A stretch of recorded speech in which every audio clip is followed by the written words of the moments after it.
केवली श्रुत केवली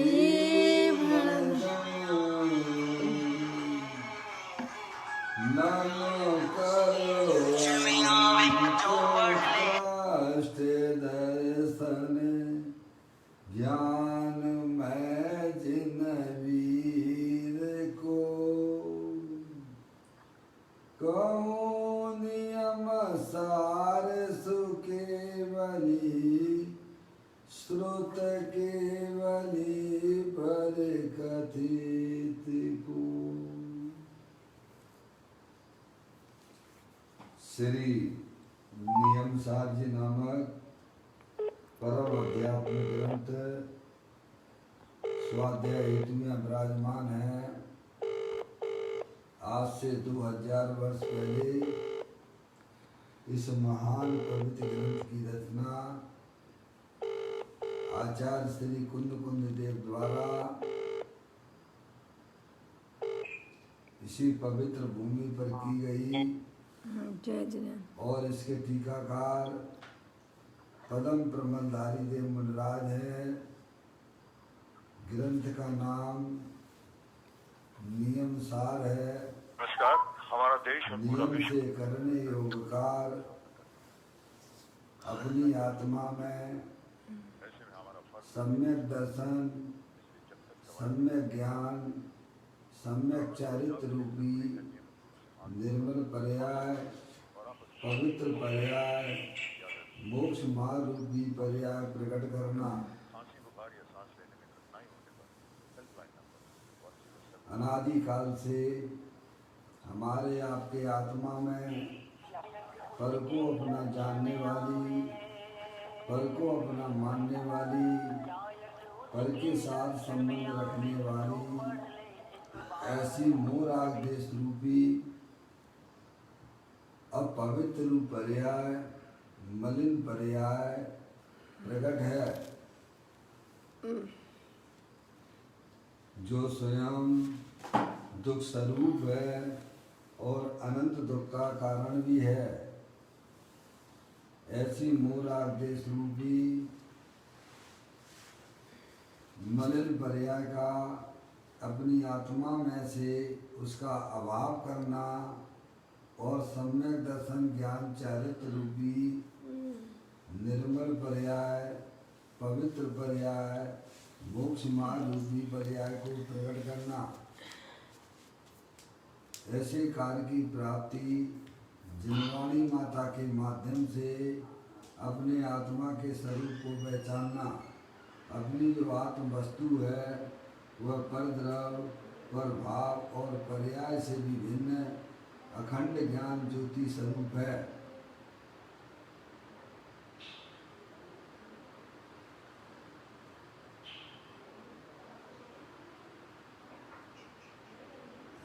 देखिएगा यहाँ पर श्री नियम सारी नामक ग्रंथ का स्वाध्याय चल रहा है, जिसमें 5वां अधिकार परमार्थ प्रतिक्रमण की चर्चा है। यहाँ पर जो है अपनी चर्चा 84वें नंबर की गाथा के माध्यम से यहाँ चल रही थी कि प्रतिक्रमण की परमार्थ प्रतिक्रमण किसे कहते हैं, कि आत्मा की आराधना का नाम ही परमार्थ प्रतिक्रमण है। ऐसा अपन ने 84वें नंबर की गाथा से यहाँ पर अपन ने समझा था। और इसके ऊपर यहाँ एक कलश जो आया है नियम सार जी का, ये कलश है, कलश नंबर 40, उसका यहाँ स्वाध्याय करेंगे अपन, उसका पाठ करते हैं। आत्मा की आराधना का नाम यहाँ प्रतिक्रमण कहा गया है। इसमें समय सार जी का अच्छा कलश नंबर 187 पदम प्रमलधारी देव मुनिराज ने यहाँ पर जो है उसको उद्धृत किया है। पढ़ता हूँ। जो सपराधि निरंतर निरंतर वे कर्म बंधन कर रहे, जो निरपराधी वे कभी भी कर्म बंधन ना करें। अशुद्ध जाने आत्मा को सापराधी जान सदा, शुद्धात्म से भी निरपराधी शांति से मैं सर्वदा। कल अपन ने पढ़ा था कि अपराधी कौन है और निरपराधी कौन है। जो अपनी आत्मा को अपना जानता है, अपना मानता है और अपनी आत्मा में ही अपनी पर्याय को मग्न कराता है, वह निरपराधी है और वह कर्म बंधन को जो है नाश करता है। और सापराधी कौन है? जो अपनी आत्मा को भूलकर निरंतर पंच इंद्रिय के विषयों में मस्त हो रहा है, वह जीव अपराधी है और वह निरंतर कर्मों को बांध रहा है। ये कलश यहाँ पर आचार्य अमृतचंद देव ने यह बात समय साल जी के 187वें नंबर के कलश के माध्यम से जगत के समस्त जीवों को यहाँ समझाई है। यह इस कलश में आया है। जो सापराधी निरंतर वे कर्म बंधन कर रहे हैं और जो निरपराधी वे कभी भी कर्म बंधन ना करें। यानी जो अपराध सहित है, अपराधी है। आप हो तो सिद्ध भगवान जैसे, सिद्ध भगवान अनंत शक्तियों के भंडार वाले हैं, चेतनेश्वर हैं, अखंड ज्ञान ज्योति स्वरूप हैं। और ऐसा भगवान आत्मा को जो जीव नहीं जानता है, उसे अपना नहीं मानता है और उसमें ही अपनी पर्याय को मग्न नहीं करा रहा है, वह जीव अपराधी है और निरंतर कर्म बंधन को करता रहता है। समझ गए आप? और उसका फल वर्तमान पर्याय में दुख और अनंत संसार है। समझ गए आप? जो अपराधी निरंतर कर्म बंधन कर रहे हैं और जो निरपराधी वे कभी भी कर्म बंधन ना करें। जो अपने आत्मा को, अपने आप को आत्मा जानता है, अपने आप को आत्मा मानता भी है और अपनी वर्तमान पर्याय को निरंतर अपने ज्ञायक प्रभु परमात्मा में मग्न करता है, वह जीव ईमानदार है। समझ गए ना भैया? वह निरपराधी है, वह जीव कर्म बंधन से छूट जाता है। इतनी सी बात है। द्वादशांग का अगर कोई सारभूत बात है तो कौन अपराधी है और कौन सा अपराधी है। अपराधी जीव निरंतर वर्तमान में दुखी भी हो रहा है और नए नए कर्मों को बांधता है और निरपराधी वह अपनी आत्मा को ही अपना जानता है, मानता है और उसमें मस्त रहता है। वह निरपराधी है, वह कर्म बंधन को काटता हुआ और मोक्ष रूपी पर्याय को प्राप्त कर लेता है। इतनी बात हमें समझ में आना चाहिए। और अपराधी निरपराधी आप समझ गए? इसमें कुछ ज़्यादा कल अपन ने पढ़ा ही था। अपराधी आत्मा, देखिए अब अर्थ किया गया है। अपराधी आत्मा अनंत पौद्गलिक कर्मों से बंधन को प्राप्त होता है। सबसे बड़ा अपराध है कि अपने आप को आत्मा नहीं जानना, आत्मा नहीं मानना। यही सबसे बड़ा अपराध है। इसे ही मिथ्यात्व भाव कहा गया। सबसे बड़ा पाप का नाम क्या है? सबसे बड़े पाप का नाम क्या है? मिथ्यात्व भाव है। समझ नहीं आप अपने आप को आत्मा नहीं देख रहे हो, आत्मा नहीं मानते हो, समझ गए आप?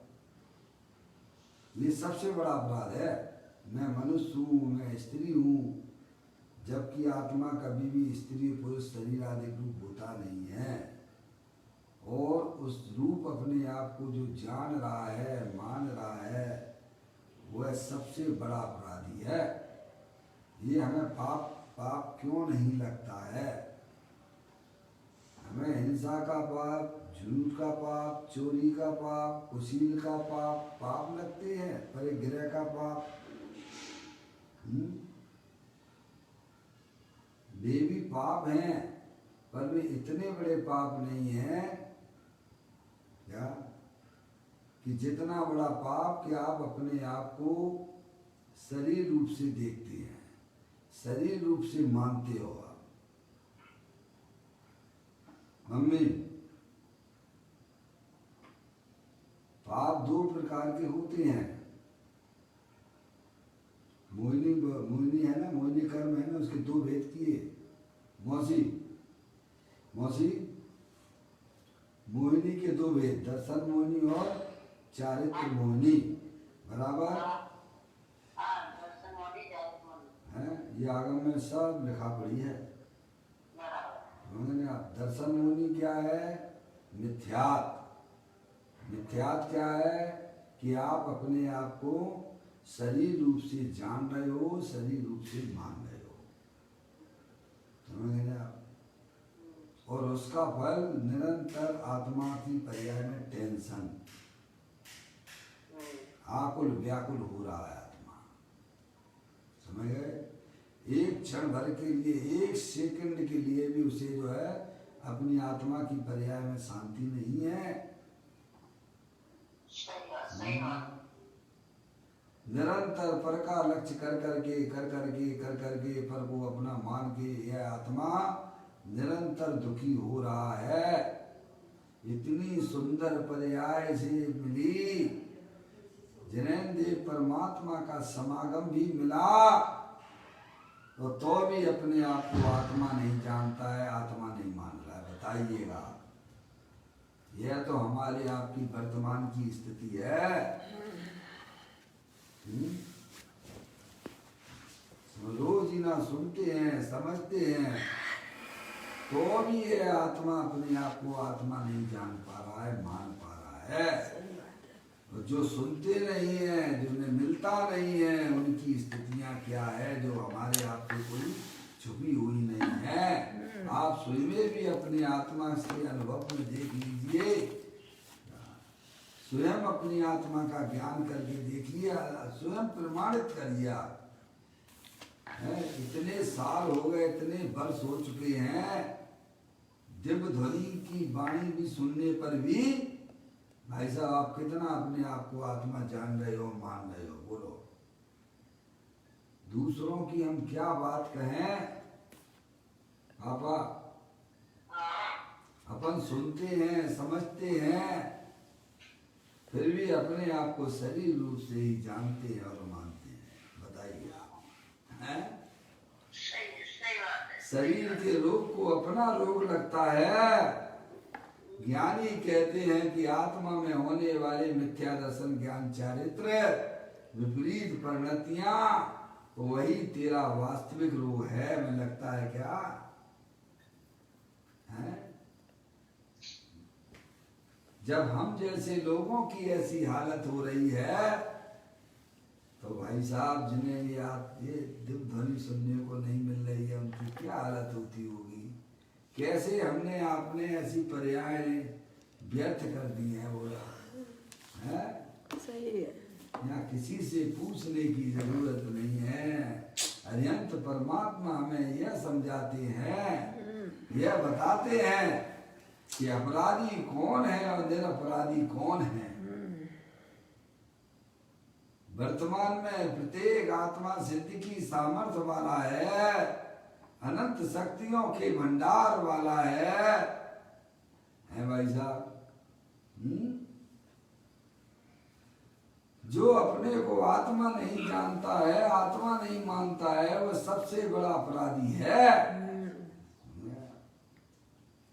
उसे ये 4 गतियां 84 लाख योनियों में परिभ्रमण करना ही पड़ेगा। उसे भगवान कुछ नहीं कर सकती है। कितनी भी भगवान की पूजा करो, भक्ति करो, पर भगवान के बताए हुए मार्ग को जो अपने जीवन में नहीं उतारते हैं वे सब जीव अपराधी हैं। भैया, और ऐसा अपराधी जीव निरंतर अपनी आत्मा में कर्मों का बंधन करता चला जाता है। निरपराधी है भाई साहब, निरंतर बंधनों से मुक्त होता जाता है। जो अपने आप को आत्मा जानता है, आत्मा मानता है, उसकी पर्याय में निराकुलता का भेदन होता है, अतीन्द्रिय आनंद की प्राप्ति होती है। और जो द्रव्य के अंदर अनंत शक्तियां होती हैं उनका पर्याय में अभिव्यक्ति हो जाती है। वह मोक्ष मार्ग में गमन करता है, वह कर्मों का बंधन नहीं करता है। उल्टे आत्मा के साथ में जो कर्म बंध होते उनको भी निर्जरित कर देता है। वह जीव निरपराधी है। समझ में आ भैया? मार्ग इतना कठिन नहीं था जितना कठिन हम समझे हुए हैं। यहाँ पर ज्ञानी हमें समझाते हैं अपराधी आत्मा अनंत पुद्गल कर्मों के बंधन को प्राप्त होता है। देखिएगा पूरे लोकाकाश में कार्बन वर्गणाएं भरी पड़ी हुई हैं। मौसी यहाँ तो एक एक समय का एक एक परिणामों का हिसाब किताब होता है। आप ये मत सोचना कि हम किसी के बारे में गंदा सोच रहे हैं तो हमारे उस परिणाम के दोष को कोई नहीं जानता है। अरे सबसे पहले तो तू जानता है कि नहीं जानता है। और अनंत अनंत तीर्थंकर भाई साहब हो गए हैं, अनंत सिद्ध परमात्मा हो गए हैं, वे सब जानते हैं भाई साहब। और निरंतर निरंतर निरंतर निरंतर कार्बन वर्गणाएं भी हमारे आत्मा के साथ में बंधन को प्राप्त कर रही हैं। हालांकि कर्म वर्गणाओं को ये ज्ञान नहीं है कि मैं किस आत्मा के साथ में चिपकूं। हाँ, उन्हें इतना जरूर ज्ञान है कि जो है भाई साहब मोराग देश की चिंगाट लगाए हुए है, उस आत्मा के साथ में कर्म का बंधन होता चला जाता है। आप समझदार हो, समझदारी का परिचय दीजिए भाई। चेतनेश्वर हो भाई, चेतनेश्वर रूप से अपने आप को जानना और मानना और अपने घर में ही भाई साहब केली करना, आनंदित रहना। ये आत्मा का कर्म है, ये आत्मा का धर्म है। ये हमें ज्ञानी समझाते हैं। कहते हैं अपराधी आत्मा अनंत पुद्गल कर्मों से बंधन को प्राप्त होता है। मैंने बताया 2 लोग हैं, इसी में शास्त्र के अंदर आया है। एक जो है तेल का मर्दन किए हुए है और एक ने तेल का मर्दन नहीं किया है। धूल किसके साथ में चिपकेगी? तेल का मर्दन किया उसके साथ। इतना सा बढ़िया सुंदर जैन दर्शन है। समझ नहीं आप भाई साहब? अब क्यों नहीं समझ में आ रही भाई साहब? इसमें क्या दिक्कत है? अरे जिसने अपने शरीर का तेल का मर्दन किया है, जिसने अपने शरीर पर बाल में तो धूल उड़ रही है। समझ नहीं आप कमरा बंद कर देती हो, खिड़कियां बंद कर देती हैं तो भी धूल आती है कि नहीं आती है? आती है ना। जब आप यात्रा करके आते हो, सारी खिड़कियां दरवाजे खोलते हो तो आपको धरती में धूल मिलती है कि नहीं मिलती है? वो उड़ती है ना। ऐसे ही जो है भाई साहब, जिसने शरीर में अपने तेल का मर्दन किया है उसके साथ शरीर, उसके साथ वह रजकण, वह उस शरीर से चिपक जाती है, बंधन हो जाता है उसका, समझ में आया? और जिसने शरीर में तेल नहीं लगाया है तो उसके जो है रज आएगी, पर चिपकेगी नहीं। लेकिन चिपकेगी नहीं। चिपकेगी नहीं, समझ में आया? ऐसे ही ज्ञानी हमें समझाते हैं, जिसकी आत्मा की पर्याय में मिथ्या दर्शन, मिथ्या ज्ञान, मिथ्या चारित्र, मोह राग देश रूपी चिंगार जिसने अपनी पर्याय में कर रखी है, उसके कारण वर्गणाएं चिपक जाती हैं। और जो वीतराग भाव रूप से रहता है संसार में, इस लोक में, वे कार्बन वर्गणाएं उसके पास आती तो जरूर है, लेकिन संबंध नहीं। उसके आत्मा के साथ संबंध नहीं बनाती है। तो वह वीतरागी परिणति कैसे प्रकट होती है? तो कहती है अपना ज्ञाय प्रभु परमात्मा तीनों काल वीतराग स्वरूप है, आनंद स्वरूप है। उसकी दृष्टि, उसका ज्ञान और उसकी रमणता वही वास्तव में वीतरागता प्रकट कराने वाली है। ये ईमानदारी का परिचय है। आप इसका परिचय दीजिएगा। जिसकी नियत सही होती है उसकी पर्याय में भी बरकत होती है। अब नियत तो सही नहीं है, भगवान की पूजा करते हो, भक्ति करते हो, मन में कुछ और सोचते रहते हो, दूसरे के लोगों के बारे में गंदा गंदा सोचते हो, तो भगवान की पूजा क्या करेगी बोलो? सबसे बड़ा पुजारी वो है जो अपने आत्मा को जानता है, अपनी आत्मा को अपना मानता है, उसकी नियत बिल्कुल सही है। मैं एक शुद्ध सदा रूपी ज्ञान द्रगु यथार्थ से, कुछ अन्य वो मेरा नहीं, परमाणु मात्र नहीं। अरे उसे मुक्ति नहीं मिलेगी क्या? जो विश्व के एक भी पदार्थ, एक भी परमाणु को अपना नहीं मानता है, अरे राग के परिणाम को भी वह अपना नहीं मानता है। परिणाम भगवान के प्रति भक्ति का उत्कृष्ट जाति का भी हो तो भी उस परिणाम को, उस राग के परिणाम को वह अपना नहीं जानता है और अपना नहीं मानता है। वह जीव निरपराधी है, ईमानदार है वो है? कहते हैं अपराधी आत्मा अनंत पौद्गलिक कर्मों को से बंधन को प्राप्त होता है। ये अपराधी है। अपराधी की व्याख्या पढ़ने पूर्व में पढ़ी थी। अपना चेतनेश्वर भगवान आत्मा जो कि अनंत शक्तियों के भंडार वाला है, उसे अपना नहीं जानना, उसे अपना नहीं मानना, वह जीव अपराधी है। और निरपराधी आत्मा बंधन को कभी स्पर्श नहीं करता है। मानने की बात तो चला, क्या स्पर्श तक नहीं, अपना आत्मा निरपराधी स्वरूप है। समझे नहीं आप? उसने आज तक भले ही आत्मा के साथ में 8 कर्मों का संयोग अनादि से है, पर उस आत्मा ने आज तक उन 8 कर्मों को स्पर्श नहीं, 8 कर्मों को छुआ तक नहीं है, स्पर्श ही नहीं किया। है? और कैसा पागल बना घूम रहा है कि मैंने ये किया। समझ नहीं आप? मैंने पानी पियो ठंडा ठंडा, कितना अच्छा लगता है, प्यास लगती होगी तो क्यों मौसी? आनंद आ जाता है कि नहीं आ जाता है? प्यासे को पानी मिल जाए तो आनंदित होता है कि नहीं होता है?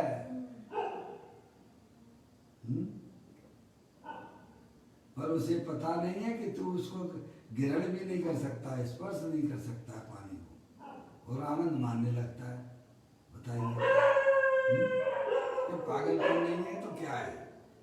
एक द्रव दूसरे द्रव को स्पर्श नहीं करता है, तुम अमूर्तिक हो। और पानी कौन सा है? मूर्तिक है क्या? मूर्तिक है।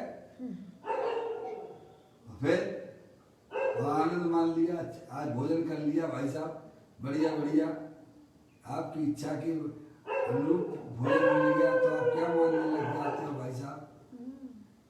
हैं? आज के आनंद बोलो कितना बड़ा अपराध है। आत्मा तो नियम से दूसरे 2 लाइन तो ऊपर की थी इस कलश की है नहीं, जो सपराधी निरंतर ये कर्म बंधन कर रहे। ये आचार्य अमृतचंद देव ने अपने ग्रंथ में समय सारणी के 187वें नंबर के कलश में ये बात कही है। वह निरंतर कर्म बंधन कर रहा है सपराध, और निरपराधी कभी भी कर्म बंधन ना करे। ये 2 लाइन है। निरपराधी और अपराधी कभी भी कर्म बंधन नहीं करता, भले ही कार्बन वर्णा पूरे लोकाकाश में ठसाठस भरी हुई है, क्योंकि वो उसका संबंध अपनी आत्मा से जोड़ लिया है ना उसने। अब वो काय के लिए कर्म बंधन करे, जिन्होंने अपना संबंध पर से जोड़ा है सो बे कर्म बंधन कर। अपन भी जोड़ लो भाई साहब। बस। आपके पास क्या कमी है मोची? क्या द्रव्य नहीं है? क्या पर्याय नहीं है आपके पास में? है सब है? मान लो। अरे रोना किस बात का है? अरे आपके घर में चीज ना हो तब तो रोना समझ में आता है। जब सब चीजें घर में बनी पड़ी हुई हैं, क्यों भाई साहब भूखे क्यों हो? फिर क्या करें, वो जो है ना हमारी मम्मी है बाहर चली गई है, तो किचन में सामान वामान है कि नहीं है? हैं? उनको तो सब समय बनाना नहीं आता। मम्मी है घर पे कोई महिला नहीं है, पुरुष कहे कि भाई साहब भूखा बैठा हुआ है, क्या करे? अरे क्या करे, तेरे किचन में सामान सब रॉ मटेरियल पड़ा है कि नहीं पड़ा है? पड़ा तो है, तो अब क्या देरी है? बनाना नहीं आता ना। नहीं आता तो बनाना सीख लो ना भैया। क्या कब तक चलेगी ये गाड़ी तुम्हारी? ऐसे ही हमारे पास में भाई साहब द्रव्य भी है और पर्याय भी है, और फिर भी हम दुखी हो रहे हैं। क्यों दुखी हो रहे हैं भाई साहब? बनाने की विधि भी ज्ञान में आ गई है, और ज्ञानी बनाने की विधि भी तुम्हें समझा रहे हैं, और समझ में आ रही है, तो और नहीं समझ बना, में भी आ रही है, तो भी रो रहे हो। गजब हो रहा है। तो नहीं बना के खा है? रहा हूँ, बताओ क्या गजब है। मैं बोलो, जिन्हें ये बातें सुनने को नहीं मिलती है तो समझ में आता है, उनका रोना एक बार समझ में आ जाता है। है? अंधा अगर गड्ढे में गिरे तो लोग उसे कैसे में अंधा नहीं कहते, उसे कहते बेचारा क्या करे, उसके पास आंख ही नहीं थी। और आंख वाला गड्ढे में गिरता है तो लोग कहते मूर्ख हो तुम, 1 नंबर के छठे छटाए। अंधे थे। है? वो तो बेचारा अंधा था, उसके पास आंख न थी। तुम्हारे पास तो आंख है, तुम तो देख के चल सकते थे ना।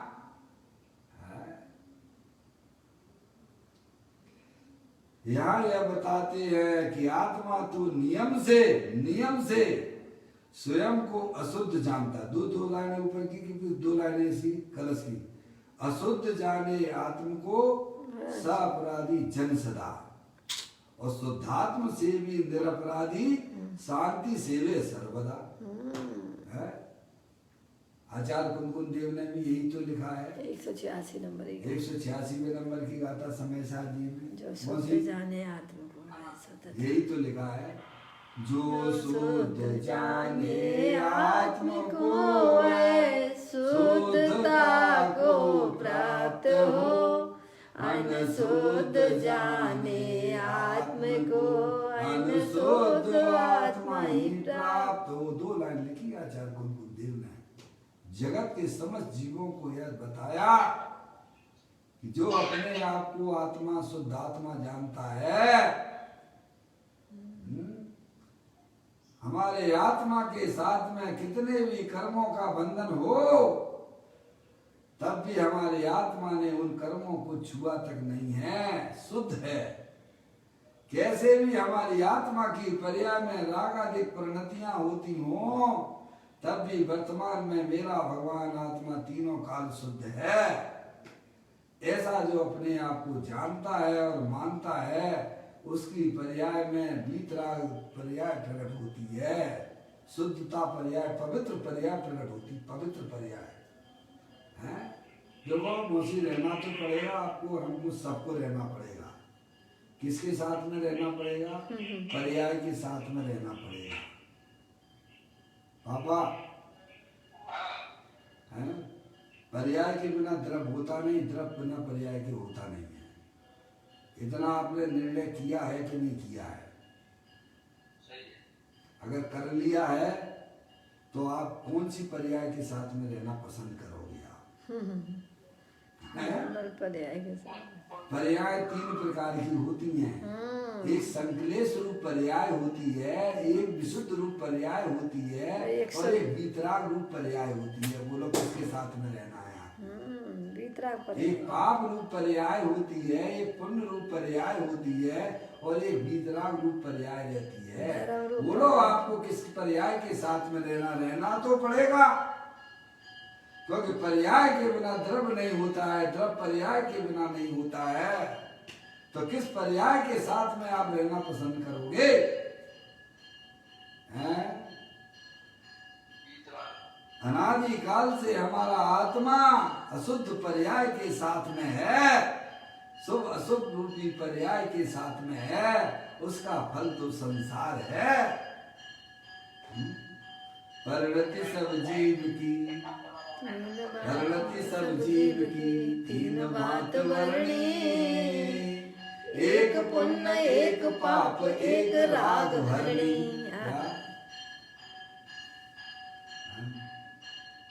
अगर आपने पर्याय और द्रव्य के खेल को समझ गए हो तो समझदार व्यक्ति तो कभी भी अशुद्ध पर्याय के साथ में रहना पसंद नहीं करेगा।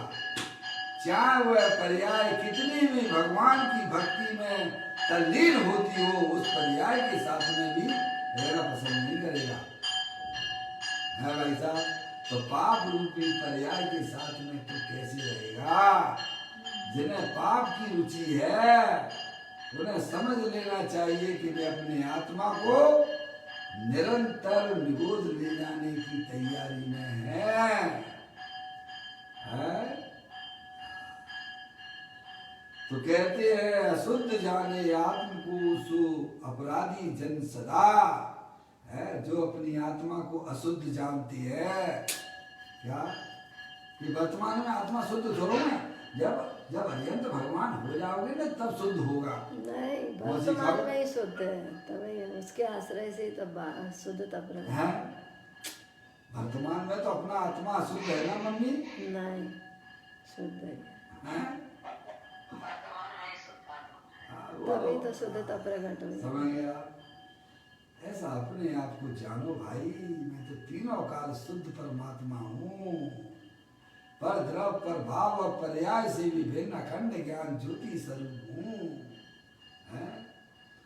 तो कहते हैं अशुद्ध जाने आत्म को।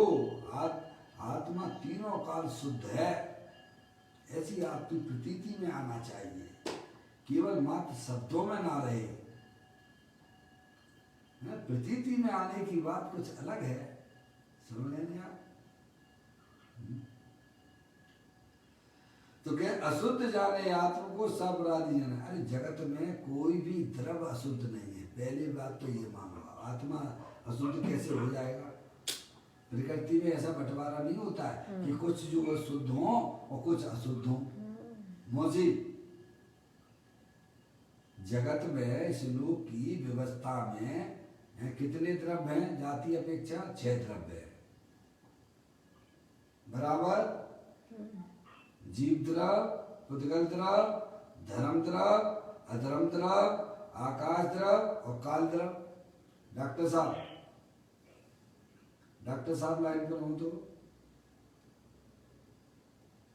डॉक्टर साहब लाइन पर हैं? अजय भाई? हाँ डॉक्टर साहब, ये जो विश्व है, इस विश्व में कितने द्रव्य है? ये हमें निर्णय करना चाहिए। अरिहंत परमात्मा कहते हैं कि यह विश्व जो है 6 द्रव्यमयी है। जीव द्रव्य, पुद्गल द्रव्य, धर्म द्रव्य, अधर्म द्रव्य, आकाश द्रव्य और काल द्रव्य। ऐसा अरिहंत परमात्मा ने बताया। समझ? हमें अपनी ज्ञान की पर्याय में निर्णय करना चाहिए। समझ? उनको सब परिभाषित किया गया है आगम के अंदर। तो उसमें कितने द्रव्य शुद्ध है और कितने द्रव्य अशुद्ध है पप्पू भैया? पप्पू भैया, अरिहंत परमात्मा ने जाति अपेक्षा 6 द्रव्य बताए ना, उसमें से कितने द्रव्य शुद्ध है और कितने द्रव्य अशुद्ध है? आप कौन से द्रव्य हो भाई साहब? जीव द्रव्य है, और आप अपने आप को अशुद्ध जानो, जाने नहीं रहे, मान रहे हैं, मान भी रहे हो तो अपराध नहीं। अशुद्धता किसे कहना? कि भाई साहब दे जीव को एक गिने बैरातम तत्व मुदाय। अपने आप को शरीर रूप से जानना, शरीर रूप से मानना, यही तो अशुद्धता हो रही है ना, समझे? जबकि द्रव्य तो अशुद्ध है कि शुद्ध है, समझे? पर शुद्धता की परिभाषा बताई थी, कई बार बता चुका हूँ, फिर बता रहा हूँ। पंडित टोडरमल जी साहब जी ने निश्चय भाषी के प्रकरण में शुद्धता 2 प्रकार की होती है, द्रव्य पैदा करने की कोई जरूरत नहीं है, समझ में आया? शुद्धता 2 प्रकार की होती है, एक द्रव्य अपेक्षा शुद्धता होती है, एक पर्याय अपेक्षा शुद्धता होती है। द्रव्य अपेक्षा शुद्धता वह है कि परद्रव्य से भिन्न और अपने भावों से, भावों का मतलब अपने गुणों से अभिन्न, यह द्रव्य की शुद्धता है। ये तीनों काल टंकोत कीड़ की भांत है, कायम रहने वाली चीज है, कभी भी द्रव्य कभी अशुद्ध होता ही नहीं है। अज्ञानी जीव अशुद्ध मानता है, शरीर रागादिक से उस आत्मा को अशुद्ध जानता है और मानता है, मैं तो अशुद्ध हो गया, मैं तो अशुद्ध हो गया। ज्ञानी कहते तुम कभी अशुद्ध हो ही नहीं सकते हो, समझ में आए? तुम तो तीनों काल शुद्ध हो। और पर्याय की शुद्धता क्या है? औपाधिक भावों का अभाव है, पर्याय की शुद्धता है। मम्मी यही तो है ना भाई, यही तो अरिहंत परमात्मा ने हमको बताया है ना, है? द्रव्य तो तीनों काल शुद्ध है ना, तो हमें अपनी पर्याय में शुद्धता प्रकट करनी है। अभी हमारी वर्तमान पर्याय में शुद्धता है कि अशुद्धता है? अब पर्याय की बात ले रहे ना, द्रव्य और पर्याय को दोनों को बिल्कुल समझ के चलना है ना, है? पर्याय में शुद्धता है, ये बात ठीक है। द्रव्य वर्तमान में शुद्ध है, ये बात भी 100% सत्य है, सत्य है। समझ में आया? अब उस पर्याय की अशुद्धता को हमको दूर करना है कि रखना है? दूर करना है। तो कैसे दूर होगी? जो शुद्धता, अपने आप को आत्मा जानो, शुद्ध जानो कि मैं आत्मा हूँ, शुद्धता के मैं हासिल कभी अशुद्ध होता ही नहीं हूँ, मैंने आज तक पर द्रव्यों को स्पर्श तक नहीं किया है, मैं अरूपी हूँ, चेतनेश्वर हूँ, अखंड ज्ञान ज्योति स्वरूप हूँ, अनंत शक्तियों के भंडार वाला हूँ। क्या वैसा है? तो कहती है अशुद्ध जाने आत्म को, जो अपने आप को शरीर और रागादिक से सहित अपने आप को जानता है, मानता है, वह जीव अपराधी है।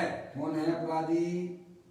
क्योंकि आत्मा ना तो कभी शरीर रूप होता है, ना आत्मा कभी रागादिक रूप होता है, और हम उसे रागादिक और शरीर रूप से जो जान रहे हैं, मान रहे हैं, वही सबसे बड़ा अपराधी है? अशुद्ध जाने आत्म को अपराधी अपराधी जन सदा है, और शुद्धात्म से भी जो अपनी आत्मा की सेवा करने वाला है, अपनी आत्मा को अपना जानता है, यही सेवा है। अपने आप को आत्मा जानना, अपने आप को आत्मा मानना, यह आत्मा की सेवा है। कभी आत्मा की सेवा नहीं की जिंदगी में भी, दूसरों की सेवा को अपनी सेवा मान बैठे आप। क्या कहते हैं? शुद्धात्म सेवी निरपराधी शांति सेवे सर्वदा। क्या? जो अपनी आत्मा की सेवा करता है, वह उसकी पर्याय में भाई साहब शांति शांति शांति, सुख सुख, अतीन्द्रिय आनंद की प्राप्ति होती है। जो अपनी आत्मा को शुद्ध जान रहा है, मान रहा है, उसकी पर्याय का मुख किधर है ये बताओ आप? उसकी ज्ञान की पर्याय का परिवर्तन किधर हो रहा है?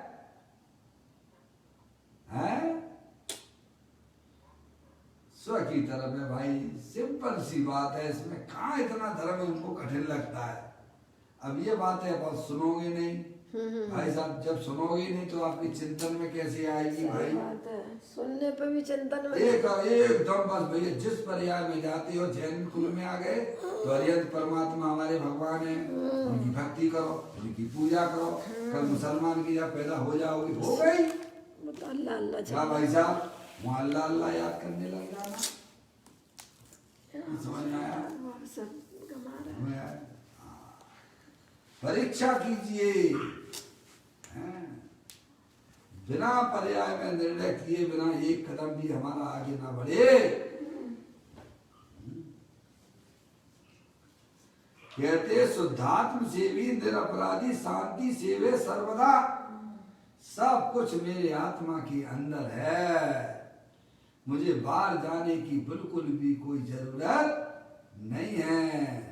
अरे जिसके घर में सब चीजें पड़ी हों भाई साहब, है तो वह बढ़िया बढ़िया पकवान बनता हो डॉक्टर साहब आपके घर में देसी घी का, तो क्या ठेले पे बैठ के चाट खाओगे क्या? होटलों का भोजन पसंद करोगे क्या? शुद्ध देसी घी का भोजन घर पे बनता हो, है भाई साहब। शायद बेवकूफी होगा जो बाहर का जो है भाई साहब। ऐसे ही ज्ञानी कहते हैं, तेरे आत्मा में सब कुछ पड़ा हुआ है, जो तू चाहता है वह तेरे आत्मा में सब मिल जाएगा भाई। तुझे बैर मुख होने की बिल्कुल भी कोई जरूरत नहीं है। तेरा भगवान आत्मा दे देवर में परम परमात्मा स्वरूप है। तू उसकी सेवा कर, उसकी भक्ति कर।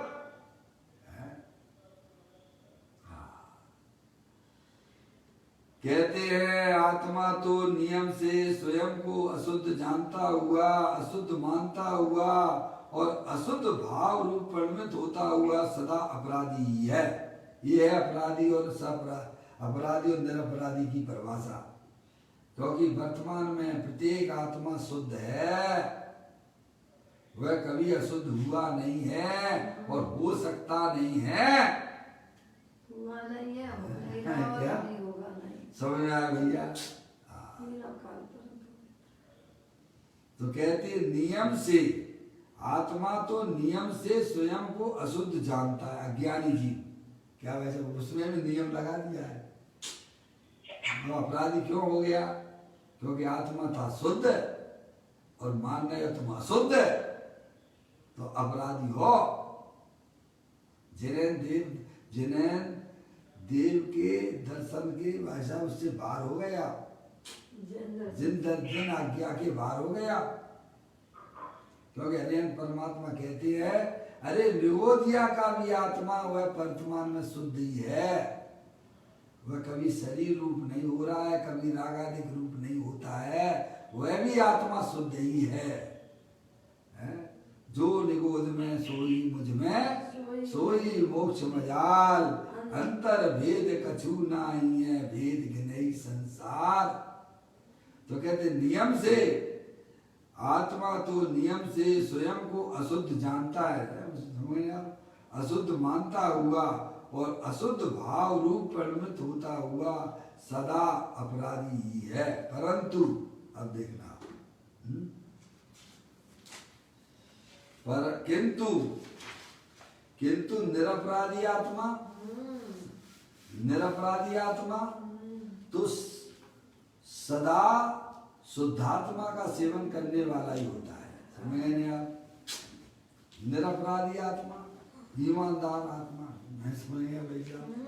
अपनी वस्तु को अपनी जानता है, अपनी मानता है। समझ गए नहीं आप? वह जो है कर्म बंधन से छूट भी जाता है और नए कर्मों का बंध भी नहीं करता है। गजब हो रहा है क्या भाई साहब? निरपराधी आत्मा, अरिहंत परमात्मा ने कहा है कि प्रत्येक आत्मा शुद्ध है, उसने अपने ज्ञान की पर्याय में निर्णय कर लिया है, वो आनंद में बैठा हुआ है। जो भगवान के बताए हुए मार्ग को ऐसा निर्णय नहीं करते हैं, वह चल देते हैं उठ के। समझ में आया? तो वे सब जीव अपराधी हो रहे हैं। अब ये धर्म हमें क्यों नहीं लगता है बताइए आप? धर्म करने के लिए आपको कितनी यात्राएं करना पड़ेगी, कितना संवेद शिखर जी की यात्रा करोगे तब आपकी आत्मा में धर्म होगा भैया।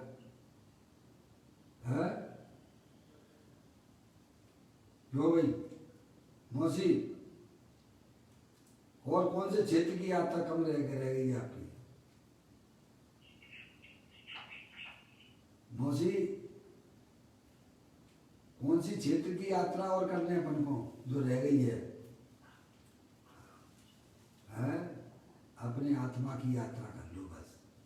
समझ गए? अपना आत्मा चलता फिरता संवेद शिखर है। वह यात्रा करने में कितने पैसा खर्च करने पड़ेंगे डॉक्टर साहब? है कितने लोगों के सामने भाई साहब अपने को हाथ फैलाना पड़ेगी? बोलिए आप। क्यों जाता गिरनारे क्यों जाता काशी, घटी में तेरे घट घट का बासी, अंतर का कोना टटोल के तेरा तुझ ही में डोले, मस्तों की दुनिया में तू मस्त हो जा, आत्म के रंग में ऐसा तू रंग जा, आत्म को आत्म में घोल के तेरा प्रभु तुझी में डोले। भगवान तो ये कहते हैं। अब उनकी आज्ञा को तुम नहीं मान रहे हो, मत मानिए तो तुम्हें मिलेगा क्या? पर्याय में दुख मिलेगा भाई। और 4 गति 84 लाख योनियां हमारे सामने खड़ी हुई हैं।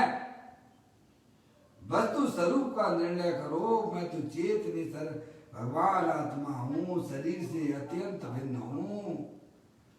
ये रागादेश परिणतियां हर समय नई नई उत्पन्न होती हैं संसार अवस्था में, पर वे हमारे आत्मा के अंदर प्रवेश नहीं करती हैं। ऐसा वस्तु स्वरूप का निर्णय करो। हैं भाई साहब? बस आनंदित हो जाओगे। समझ गए? कहते हैं निरपराधी आत्मा तो सदा शुद्धात्मा का सेवन करने वाला ही होता है। किसका सेवन करने वाला होता है? किसका सेवन करने वाला होता है? शुद्धात्मा। और तुम कौन हो? हम तो भाई अपने आप को मनुष्य मान लो ना। अभी शरीर मनुष्य का मिल गया तो मनुष्य मान रहे हो, फिर त्रियंश का मिलेगा फिर त्रियंश रूप से देखना, कुत्ता बिल्ली रूप से देख लेना। है उससे क्या होने वाला है भाई साहब? पर्याय में दुख के अलावा और क्या होगा भाई? तो कहते हैं निरपराधी आत्मा तो सदा सदा अंतरोन्मुखी उपयोग के द्वारा अपने आप को ज्ञाय प्रभु परमात्मा जानता है, मानता है। यही वास्तव में अपने आत्मा की सेवा है, अपनी सेवा है। वह जीव अब जो है भाई साहब संसार में जन्म मरण को प्राप्त नहीं करेगा और नए कर्मों को भी नहीं बांधेगा, और पुराने कर्म उसके आत्मा के साथ में जो बने हुए थे वे सुई में भी भागने लग जाती है। समझेंगे आप? क्योंकि वह जागृत रूप आत्मा है। वो पर्याय में जागृति उसने लाई है। वह अपनी आत्मा का सेवन करता है। इस प्रकार का यह कलश यहाँ पर यह आपके सामने अपन ने पढ़ा कि अपराधी और निरपराधी जीव कौन है और उसका फल क्या है। इस प्रकार की चर्चा 187वें नंबर के कलश के माध्यम से यहाँ पर जो पदम प्रबलधारी देव मुनिराज ने यहाँ पर यह उद्धृत की है। अब इसके बाद जो है अपना 112वें नंबर का कलश यहाँ पर उसका यहाँ पाठ करते हैं, फिर उसको भी यहाँ समझ लेते हैं।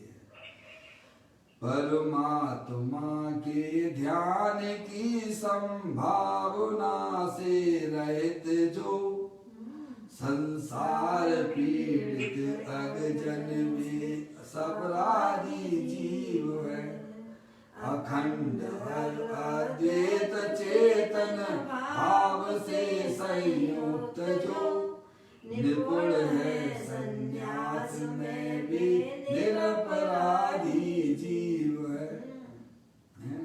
बोलो अपन मूल ग्रंथ का स्वाध्याय कर रहे हैं कि नहीं कर रहे हैं? हैं मम्मी?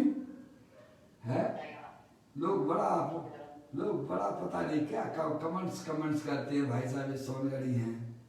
अरे समझ में आया भाई साहब? अरे सोनगढ़ी है मतलब क्या कि वे आचार्यों की परंपरा से बना हुआ है, महावीर भगवान की परंपरा से बना हुआ जीव है वो। समझ में आया? एक बार हमारी बड़ी भाभी ने एक हमको एक पत्र लिखा जब मैं भोपाल में था, 90 की बात है? मम्मी बड़ी भाभी ने एक पत्र लिखा मेरे को है? उस पत्र में मालूम है क्या लिखा कि महावीर की परंपरा को अंगीकार करो, कहाँ सोनगढ़ों के चक्कर में फंस गए हो। क्या भाई? अरे भाई भोले जीव है, जानते ही रही है कि महावीर की परंपरा कौन है? समझ में आया भैया? यहाँ एक कदम भी कायसा महावीर की आज्ञा के अनुसार आज्ञा के विरुद्ध नहीं चलते हैं। समझ में आया? हमारी जो भूमिका है उस भूमिका के अनुसार ही हम अपना काम करते हैं भाई साहब। वही हमारी महावीर की परंपरा है। आचार्य भगवंतों को आपके सामने सेवन तो कर रहा हूँ ना, मुनराज भी आचार्य लोगों देखो, आचार्य कुमकुम देव बताए आपको, आचार्य अमृतचंद देव बताए, अब पदम परमधाई देव मुनराज बता रहे। क्या उसमें गलत है भाई साहब? बताइए आप। है? कहते हैं परमात्मा के ध्यान की संभावना से रहित जो संसार पीड़ित अज्ञान भी सब अपराधी जीव है? परमात्मा की ध्यान की संभावना से रहित इस लोक में जो जीव परमात्मा ध्यान की भावना से रहित है, अपना भगवान आत्मा वर्तमान में परमात्मा है। जो आत्मा में परमात्मा को देखता है, परमात्मा में आत्मा को देखता है, वह सम्यक दृष्टि जीव है। समझ में आया भैया? जो आत्मा में परमात्मा को देखता है, परमात्मा में आत्मा को देखता है, वह ज्ञानी जीव है और वह निरपराधी जीव है।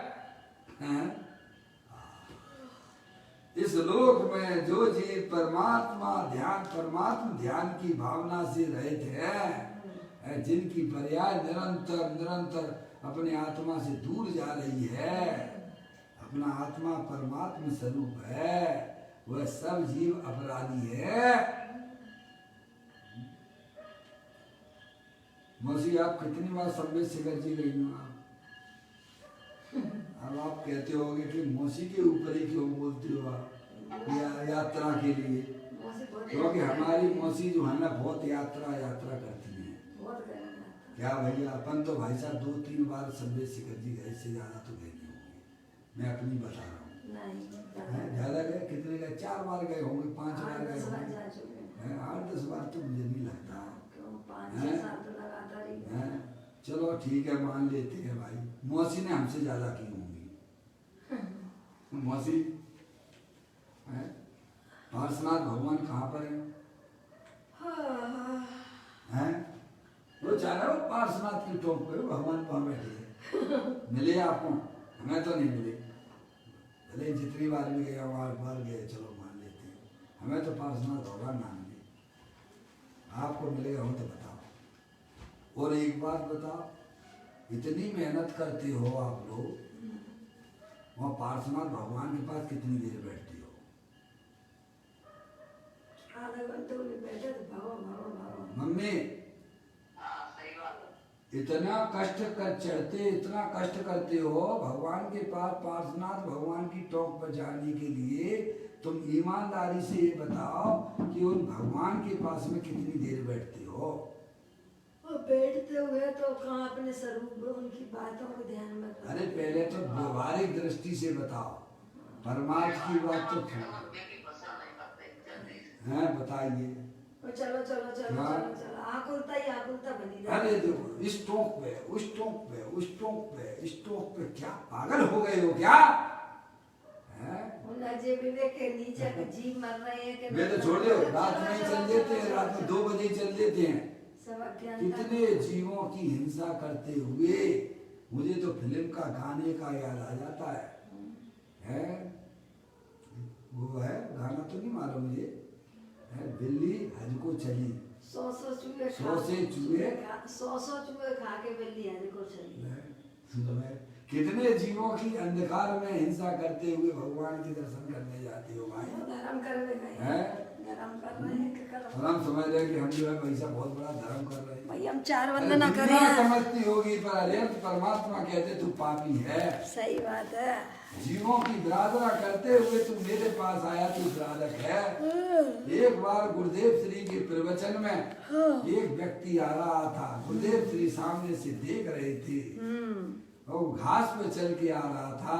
ओहो, गुरुदेव श्री ने कहा तूने कितने अपने माता पिता को रोते हुए यहाँ तो धनवानी सुनने आया, तू पापी है, तू पात्र ही नहीं है। कहा गुरुदेव श्री ने। गुरुदेव श्री की नजर पड़ेगी, प्रवचन सुनने आ रहा था एक व्यक्ति है, सामने घास पे से चल के आ रहा था। कितने माता पिता को तूने रोते हुए अपने यहाँ प्रवचन सुनने आया है, तू पापी है, तू पात्र नहीं है, जिनवाणी सुनने का पात्र नहीं है।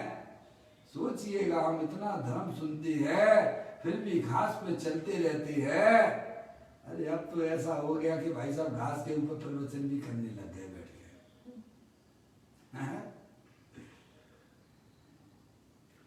मौसी समय सार सुनाते हैं, क्या सुनाते हैं भाई? मैं लगा लिया पटाटा, लगा लिया नीचे चद्दर बांध, नीचे जो है वो आपका वो टेंट का है वो बिछा लिया और तखत लगा लिया और प्रवचन सुना रहे दो दूसरों को समय सार का। अरे भाई देखो उस कपड़े के नीचे कितने जीवों की विराधना हो रही है, कितने जीव मर रहे हैं भाई साहब।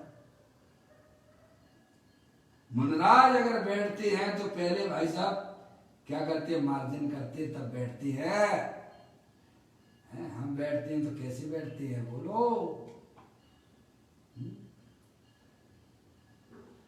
तो कहते हैं भाई साहब सबसे बड़ी यात्रा है अपनी आत्मा को जान लो। मैं तो चेतनी सर भगवान आत्मा हूँ, शुद्धात्मा हूँ, शरीर रागादिक से भिन्न हूँ, अखंड ज्ञान ज्योति स्वरूप हूँ, ज्ञानेश्वर हूँ मैं बस।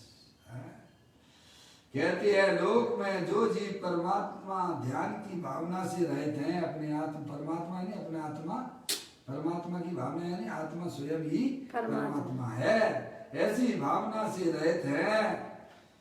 भावना का मतलब क्या है? उसे अपनी आत्मा का ना तो ज्ञान है, ना अपनी आत्मा का श्रद्धान है और अपनी आत्मा में प्रलय को मग्न भी नहीं करता है। वह जीव विराधक जीव है। अपराधी कैसे हो सकता है? महाअपराधी। कहते हैं इस लोक में जो जीव परमात्मा ध्यान की परमात्मा ध्यान की भावना से रहते हैं, परमात्मा ध्यान रूप परिणित नहीं हुए हैं, सांसारिक दुखों से दुखी उन जीवों को नियम से अपराधी माना गया है। किंतु जो जीव अखंड अद्वैत चैतन्य भाव से निरंतर युक्त हैं, देखो ज्ञानी की पर्याय और अज्ञानी की पर्याय में कितना अंतर है, कितना अंतर है। अज्ञानी की पर्याय बारी बार ढूंढती रहती है, बारी बार जाती है, और ज्ञानी की पर्याय अपने गायक परमात्मा से संयुक्त हो रही है, जुड़ रही है। देखो ये लिखा है, जो जीव अखंड अद्वैत चैतन्य भाव से निरंतर युक्त हैं, कर्मों से संन्यास लेने में निपुण वे जीव निरपराधी है। अब यहाँ पर ये तो अपने मूल में पढ़ा, आचार्य कुनकुन देव को पढ़ा, आचार्य अमृतचंद देव को पढ़ा और पदम प्रमलधाई देव मुनराज को पढ़ा। अब आप आ जाइए गुरुदेव श्री को समझ लीजिए। आप गुरुदेव श्री क्या अलग कह रहे हैं आप मुझे बता दीजिए। आप बहुत कसम गुरुदेव श्री की आप जो है निंदा करते हो आप हैं। अरे उन्होंने तो हमारे घर में छिपी हुई निधियां थी मंदिर में, सब प्रकट करके शास्त्र के भंडार पड़े हुए थे, उन्होंने भी हमें खोल के बता दिए। खजाना ये बता मूल में दिगंबर नहीं थे, लेकिन उन जैसा कोई दिगंबरी भी दिगंबर नहीं है। समझ में आया? श्वेतांबर दिगंबर होके चला गया माल भरोसे। देखो यहाँ कहते हैं पूज्य गुरुदेव थोड़ी सी बात को समझाते हैं। अध्यात्म में सतपुरुष श्री कानी स्वामी छंद का भाव इस प्रकार स्पष्ट करते हैं। एक तरफ चैतन्य स्वरूपी आत्मा विराजता है और दूसरी तरफ सारा जगत है। चैतन्य स्वरूपी को अपना माने वह जीव निरपराध है और पर तथा विकार को अपना माने वह जीव अपराधी है। यह अर्थ किया उन्होंने दिया। इस प्रकार ये हो गया। गुरुदेव श्री ने भी वही बात कही। सब बात ज्ञानी की बात एक ही होगी, अज्ञानी की बात नाना प्रकार की होती है। अनंत ज्ञानियों का एक मत और अनंत ज्ञानियों का एक मत, एक मत और एक अज्ञानी के अनेक मत, एक अज्ञानी के अनेक मत। अनेक मत। इस प्रकार इस कलश में यही कहा गया है कि सांसारिक दुखों से दुखी अज्ञानी जीव, अब इसका सारभूत बताते इस कलश का है। ये हमारे डॉक्टर साहब की जो है बहुत अच्छी कला है, उन्होंने ये उनकी कला है। सब सारभूत सभी को लेके और फिर उसका निचोड़ बता देना।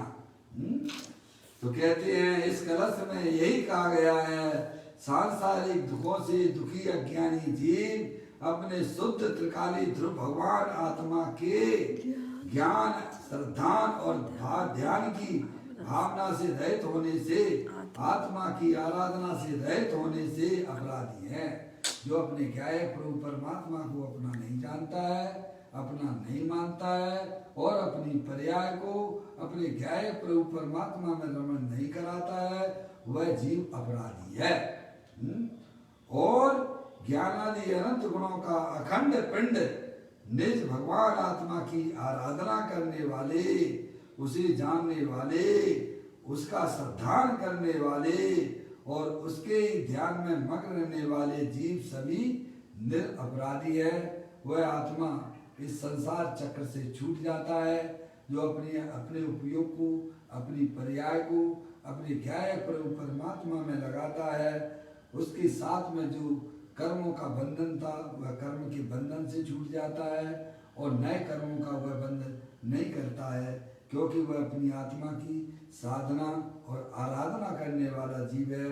हम सब भी एक भगवान स्वरूपी भगवान आत्मा है, सिद्ध की सामर्थ्य वाले हैं। शरीर राग आदि के मेरा स्वरूप नहीं है, ऐसा हम अपनी वर्तमान ज्ञान की पर्याय में निर्णय करें और अपने आप को आत्मा जाने, अपने आप को आत्मा माने और निरंतर अपनी पर्याय को अपने गायक प्रभु परमात्मा में रमण कराएंगे तो अवश्य हमारी पर्याय में भी निरपराध प्रकट हो जाएगी, अर्यंत अवस्था और सिद्ध अवस्था प्रकट हो जाएगी। इस प्रकार से यह कलश और गाथापन ने पूरा किया। कल फिर नई गाथा के साथ में अपन यह स्वाध्याय प्रारंभ करेंगे। निज निधि निज में बताई, यह अनंत अनंत उपकार है, उसके लिए जिन वाणी माँ को वंदना सतबार है, वंदना सतबार। 9 बार नमोकार मंत्र।